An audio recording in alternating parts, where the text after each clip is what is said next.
Most of the attention this weekend is focused on the Kennedy family, but there is another grieving family. ABC's Juju Chang reports.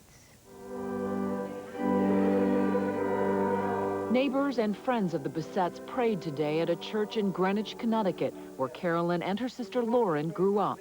Inside, 3 candles continue to burn for the missing. We just want to keep praying, and if our prayers are a source of support and strength for both families, well, then we've done what we should be doing. Relatives are gathered tonight at the family home in Greenwich. Police have blocked off the entire street. At Carolyn's high school, friends recall being thrilled when they first heard their classmate was dating the glamorous Kennedy. This is where Carolyn signed my yearbook. It says, "You made Doc's class and my first year a good one. Thanks. Love, Carolyn." So it's really sad to read that now. Colleagues at Klein, where Carolyn was a publicist, say she never complained about the burdens that came along with his fame. I don't think it was so much about John Kennedy, the celebrity. I mean, she was in love with the guy, and he was in love with her. Older sister Lauren, who was 34, chose a less glamorous but no less successful path. It was her garment bag that washed up on shore, her business card from Morgan Stanley Dean Witter, where she was a vice president in venture capital. Lauren had reportedly begun dating Kennedy cousin Bobby Shriver. Lauren has an identical twin sister, Lisa. She and her parents, William Bessette and Ann Freeman, are waiting for some word tonight, along with the rest of the nation. Juju Chang, ABC News, New York. During the agonizing wait, many Americans continue to react with shock to the news.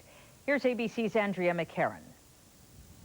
A somber President Clinton returned to the White House from Camp David to speak to a national audience and express the sadness shared by many Americans. The Kennedy family has inspired Americans to public service, strengthened our faith in the future, and moved our nation forward.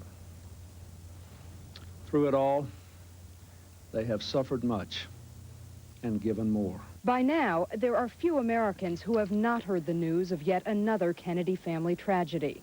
Oh my gosh, I cried. From the streets of Chicago. They're like the royalty that I know here in America, so it's really, I mean, it's kind of depressing. To an airport in Atlanta. It's just, I think it's a shock to the whole world. Outside the New York City apartment the Kennedys shared, a makeshift memorial with a poignant remembrance of the man who grew up in the public eye. I believe that the Kennedys were a great American dynasty. I believe that it is a national tragedy. To see the flowers, to see the candles, to recognize how many hours have gone by, it just seems like it's over. And there were flowers in Dallas, a tribute at the site where President Kennedy was assassinated. The tragedy touched all Americans. In Los Angeles. Particularly for us in the Latino community, the Kennedy family has always been very close to the hearts of many of our people. In the African-American community, the Kennedy family has always been, very supportive and has done incredible things for our people. At New York's St. Patrick's Cathedral, prayers for the Kennedys and the Bessettes. Here at Arlington National Cemetery, where an eternal flame burns in memory of President Kennedy, most thoughts and prayers tonight are for his son. We feel like we knew him personally, like we knew the family personally. They are so much a part of us. A part of a country hoping John F. Kennedy Jr. would someday carry on the legacy of his father.